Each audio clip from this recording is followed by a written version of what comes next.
The human mind, अपने अंदर की यात्रा। ह्यूमन साइकोलॉजी अपने दिमाग की एक फैसिनेटिंग जर्नी की तरह है। ये समझने के बारे में है कि हम कैसे सोचते हैं, फील करते हैं और बिहेव करते हैं। जैसे एक कार का इंजन होता है, वैसे ही हमारे दिमाग का भी अपना कॉम्प्लेक्स वर्किंग होता है। साइकोलॉजी हमें ये वर्किंग समझने में हेल्प करती है।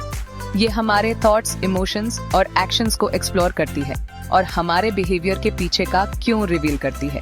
इमेजिन करो, एक बच्चा टैंट्रम कर रहा है। साइकोलॉजी हमें उस आउटबर्स्ट के आगे देखने और अंडरलाइंग इमोशंस को समझने में हेल्प करती है। शायद वो बच्चा ओवरवेल्म्ड या फ्रस्ट्रेटेड फील कर रहा है। इन इनर वर्किंग्स को समझकर हम अपने माइंड्स और दूसरों के साथ इंटरैक्शंस को ज्यादा इफेक्टिवली नेविगेट कर सकते हैं। ह्यूमन साइकोलॉजी को समझना हमारे डेली लिव्स में एक सुपर पावर होने जैसा है।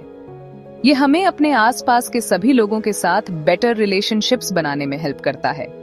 जब हम समझते हैं कि लोग कैसे सोचते और फील करते हैं, तो हम मोर इफेक्टिवली कम्युनिकेट करते हैं।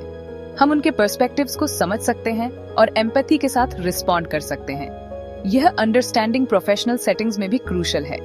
यह हमें एक टीम की तरह काम करने, कॉन्फ्लिक्ट्स को पीसफुली रिजॉल्व करने और एक पॉजिटिव वर्क एनवायरनमेंट बनाने में इनेबल करता है। जैसे एक मैकेनिक को इंजन समझने के लिए उसे ठीक करना होता है, वैसे ही हमें ह्यूमन इंटरैक्शन की कॉम्प्लेक्सिटीज को नेविगेट करने के लिए ह्यूमन साइकोलॉजी को समझना जरूरी है। ये नॉलेज हमें न केवल पर्सनल रिलेशनशिप्स में बल्कि प्रोफेशनल सेटिंग्स में भी सफल बनाता है। हमारा बिहेवियर फैक्टर्स के फैसिनेटिंग इंटरप्ले से इन्फ्लुएंस होता है। यह एक पजल जैसा है जिसमें कई पीसेस हैं। हमारी अपब्रिंगिंग, कल्चर और एक्सपीरियंसेस सभी हमारी पर्सनालिटीज पर अपनी मार्क छोड़ते हैं। हमारे जीन्स भी हमें शेप करने में रोल प्ले करते हैं। हमारा एनवायरनमेंट भी हमारे एक्शंस को शेप करता है। एक स्ट्रेसफुल एनवायरनमेंट एंजाइटी ट्रिगर कर सकता है, जबकि एक सपोर्टिव एनवायरनमेंट कॉन्फिडेंस को फॉस्टर करता है। इन इन्फ्लुएंसेस को समझने से हमें खुद की और दूसरों की डीपर अंडरस्टैंडिंग मिलती है। ये हमें ह्यूमन बिहेवियर की कॉम्प्लेक्सिटी को अप्रिशिएट करने और सिचुएशंस को ग्रेटर एम्पैथी के साथ अप्रोच करने की अनुमति देता है। सेक्शन 4, अपनी इमोशंस को मास्टर करना, इमोशनल इंटेलिजेंस की एक गाइड। इमोशनल इंटेलिजेंस अपनी इमोशंस को मैनेज करने का एक सुपर पावर है। यह अपनी इमोशंस को रिकॉग्नाइज, अंडरस्टैंड और रेगुलेट करने के बारे में है। इसमें दूसरों की इमोशंस के साथ एम्पैथाइज करना भी शामिल है।